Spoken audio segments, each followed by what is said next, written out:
Last week I shared with you that I'm trying to improve my product management chops. So one of the first things I did was to actually get a book and try to learn from it. So I got a book for my Kindle called Product Management for Dummies. And even though this book I think is a little bit oriented for kind of product management in big companies, I still found a little bit of gems that I think can help me improve our work in a two person team, small startup, just at the beginning of their way.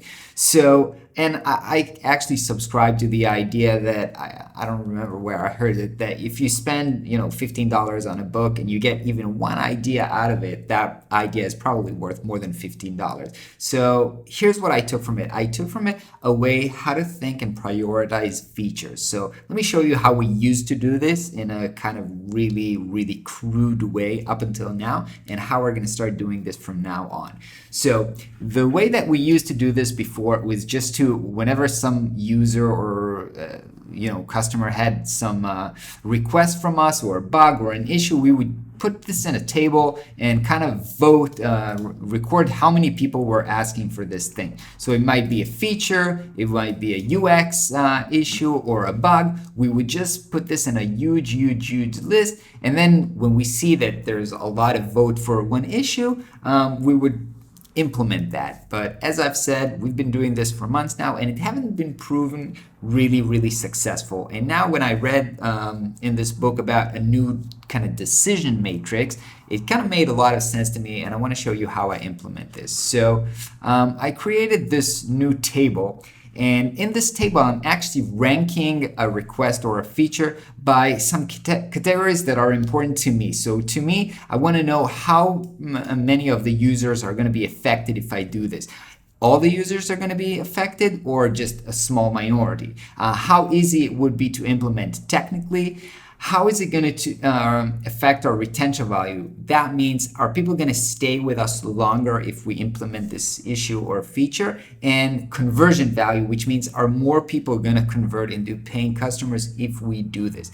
And then all these decisions, all these 4 factors have to come up to 100% score, but I've decided to give retention a bit more value. So these is 20% retention value, because I want to fix the retention in our company right now. So I value this more. And here I just put 1 to 5. So I multiply the 1 to 5 and the 20%, and I actually get a score. And once I started doing this on a small list of features, it really helped me to clarify which one of them will bring most value to most of our users and will help us achieve our goals, which are basically, it's to convert more people and have longer retention, which means have them staying with us for longer. But right now I want to focus on retention more, as I said, and so I value that more. And that matrix helps me pretty clearly to see which of the features will help me get and achieve my goals faster. So just doing that, and I spent like less than 1 hour doing this right now, really opened my eyes. I can't believe I didn't do that before, but I guess it's part of the process of learning and getting better, and I've never actually learned properly to be a product manager. So this is my step to improve how I handle my user feedback and feature prioritization. So I'm pretty happy with this. I'm going out right now to meet Ayal for our weekly Prospero meeting. I'm going to share this with him. I'm going to share some other stuff. Oh, one more thing that I wanted to say. Some of you guys were asking, what is this tool that I'm working with? So I'm working with a tool called Station, which puts all of the tools that I work with, multiple Gmails, Google Drive, my calendar, Trello, all of my tools, and you can add like gazillion tools here. It's a free tool, really helped me to be more productive. You can check out the link in the description. I'll probably put this on. You can download it. I think it's for Mac and Windows. Anyway, heading out to the meeting right now.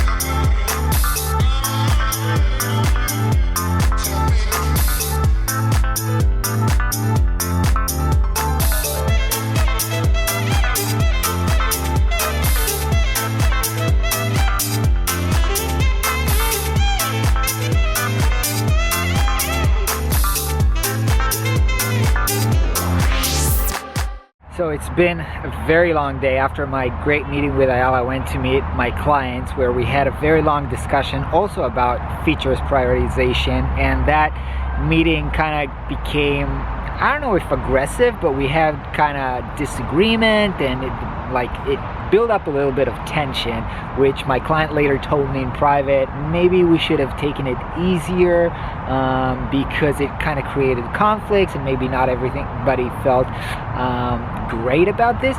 But I actually think that, if you're being honest and if you're trying to do your best job, sometimes when you're working with a team, this will create kind of conflicts. And I used to be afraid of that and kind of try to be nice to everybody and sometimes not say my opinion. But I feel like in order to do my best job, I have to be honest, and I have to say when I think things are not working out great. And I think that, one of the things that we had a problem with in Prospero, and I think my client had this problem too, and we're both trying to change that right now, is that we didn't really document our decision-making process, either regarding to features development or regarding to strategy in general. And then every time that you're in a discussion with somebody and they remember the discussion that we had earlier different than you, then you start to argue, no, but we said we're going to do it this way. No, we're going to say we're going to do it this way. And then it creates part of the conflict. And so I think that documenting your thinking process and your decision making and how you came to those discussions is super important. We're starting to do this with Prospero, and I hope it will improve our outcomes. Anyway, hope you guys have a great day. I'll catch you tomorrow.